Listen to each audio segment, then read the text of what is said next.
और ग्रेटर नोएडा में renewable energy India expo के 18वें संस्करण में अक्षय ऊर्जा के क्षेत्र में भारत की उजली तस्वीर देखने को मिली। नेट जीरो प्राप्त करने के लिए मार्ग का निर्धारण की थीम पर केंद्रित इस 3 दिवसीय आयोजन में भारत के स्वच्छ ऊर्जा पारिस्थितिकी तंत्र में वैश्विक सहयोग, नवाचार और निवेश को बढ़ावा देने के लक्ष्य को प्रदर्शित किया गया। REI एक्सपो में भारत सहित अन्य देशों के 700 से अधिक प्रदर्शकों के साथ ही करीब 1000 ब्रांड्स भी शामिल हुए।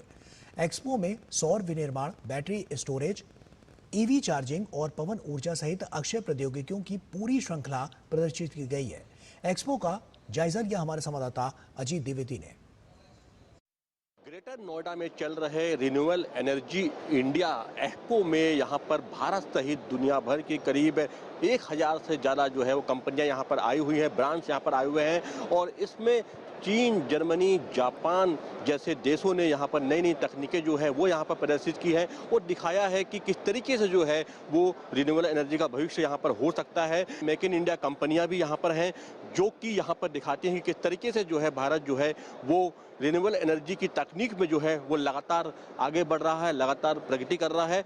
एनर्जी प्रोडक्शन से लेकर यहाँ पर स्टोरेज और ईवी चार्जिंग जैसे तमाम जो है वो कंपोनेंट्स यहाँ पर दिखाए गए हैं। पूरी सप्लाई चेन को यहाँ पर दिखाया गया है।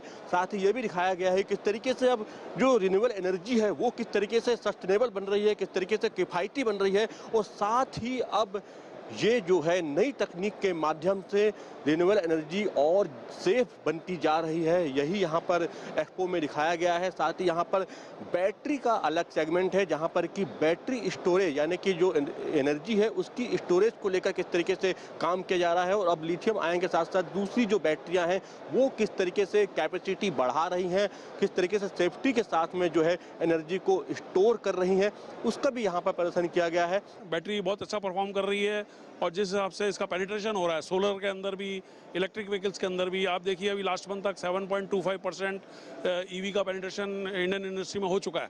हमारा टारगेट 30% का है बाय 2030। तो डेफिनेटली हम लोग बहुत पॉजिटिव डायरेक्शन में जा रहे हैं। अलग अलग कंपनियों ने यहाँ पर अपनी तकनीकें यहाँ पर दिखाई हैं कि किस तरीके से जो सोलर पैनल्स हैं वो किस तरीके से पहले की तुलना में ज़्यादा इफेक्टिव हो रहे हैं, ज़्यादा वो किफ़ायती हो रहे हैं और साथ ही उनकी क्षमता में किस तरीके से लगातार जो है वो बढ़ोतरी हो रही है। बहुत सी कंपनियां जो है भारतीय कंपनियां हैं, मेक इन इंडिया कंपनियां हैं जो कि लगातार जो है ना सिर्फ भारत की रिन्यूएबल एनर्जी की जो ज़रूरतें हैं उसको पूरा करने के लिए तमाम उत्पाद बना रही हैं बल्कि यहाँ से दूसरे देशों को भी यहाँ से निर्यात किया जा रहा है। A lot of international companies are coming here and supporting the Indian companies to have the better products. So Make in India and a lot of companies in India is going to completely become not only supporter of India's demand, they may also become an exporter to many countries recently. Green और clean energy पर जो focus है भारत का वो किस तरीके से वैश्विक स्तर पर अपनी एक अलग पहचान स्थापित कर रहा है। कैमरामैन विक्की राजपूत के साथ अजीत द्विवेदी, DD न्यूज़, नोएडा।